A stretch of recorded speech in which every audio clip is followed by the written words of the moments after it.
We begin by taking last book's big cliffhanger and sweeping it under the rug. The cliffhanger was the typical romance misunderstanding which we've seen so often in this series. Like, Elizabeth, no, you don't understand. I wasn't kissing that girl. I was just helping her adjust her chapstick. These are problems that don't happen in real life. Argo Font Book Review, Argo Font Book Review.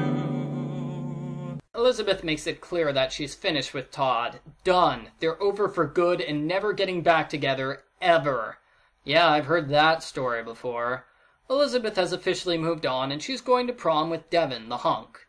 Jessica and her friend Lila prepare for prom by skipping school and tanning.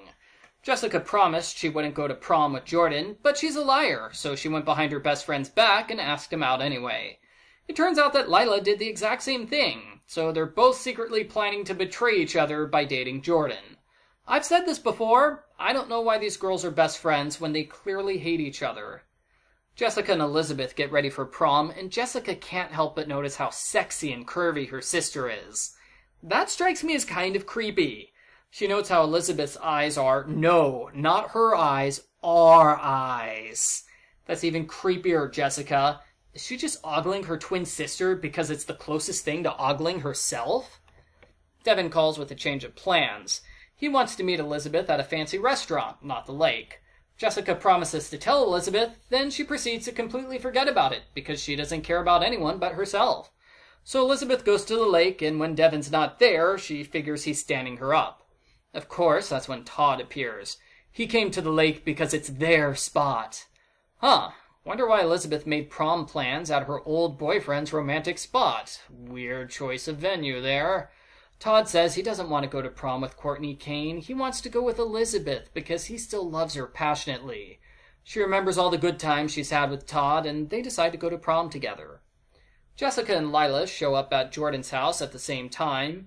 He declares that he tricked them both, and it serves them right because they're horrible people. He dumps them on the spot, and now neither girl has a prom date. Jordan is my new hero. Jessica remembers Devin is still at the restaurant waiting for Elizabeth. She goes there to tell him about the mix-up when she realizes Devin is super hot. He'd be the perfect prom date. So Jessica impersonates Elizabeth because she figures stealing her sister's date is better than having no date at all. That's right. Jessica makes it seem like her sister got stood up, then takes advantage of the situation to steal her sister's boyfriend. Jessica is a horrible person. Jessica's evil scheme has 3 parts. Part 1, pretend to be Elizabeth. Part 2, act how Elizabeth would never act. Part 3, best prom ever! Jessica must be feeling lazy tonight because she doesn't even try to pretend she's Elizabeth.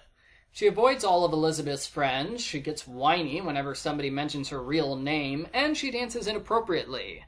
Devin doesn't notice that Elizabeth has a brand new personality, either because he's too much in love or he's too much of an idiot. Take your pick. Even weirder, this exact same thing happened in book 138. Jessica tried to seduce Devin by pretending to be Elizabeth. He saw through her scheme, so you think he'd be hyper alert to these sorts of shenanigans. But he's not. He falls for the trick and Jessica has a great time. Devin's so amazing! Too bad he keeps calling her Liz. Todd and Elizabeth are let inside the prom early since they helped coordinate the prom and cruise. Oh, that's right. There's an all-night cruise taking place after prom. They somehow forgot to mention that during all the prom preparation scenes in the last book. Continuity! Also, they forgot to mention that tomorrow is high school competition day, which strikes me as really bad scheduling, but hey, we need something to do in the next book. When prom starts, the first thing Jessica does is talk with Elizabeth in private. Jessica tries to explain what's going on while leaving out all the parts that make her look bad. Sadly, everything about the situation makes her look bad, so her explanation is severely lacking. Somehow, Jessica convinces Elizabeth to let her keep going with the charade. So Jessica dates Devin, Elizabeth dates Todd, and amazingly, the plan works perfectly. Both girls get a great night with the guy of their dreams, while nobody notices there are 2 Elizabeths and no Jessicas at prom. The plan starts to unravel when Courtney gets involved. Courtney is furious that Todd only asked her out to make Elizabeth jealous. Again! Lila is furious because Jessica stabbed her in the back with Jordan, so Courtney and Lila team up to ruin the twins' prom. First, Courtney tells Devin he's been with Jessica the whole night. He's furious, and he immediately confronts the real Elizabeth. Todd also gets furious when he learns the truth, and Elizabeth runs away crying. So now both boys hate Elizabeth and Jessica. Courtney locks the twins in a golf shed to get them out of the way, while Lila works to ensure both boys go on the cruise. That way, Lila can seduce Devin and Courtney can seduce Todd. The twins will lose their boyfriends and serves them right.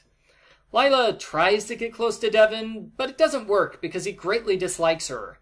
Courtney has more success. She quickly gets Todd's attention with her ample cleavage and short skirt.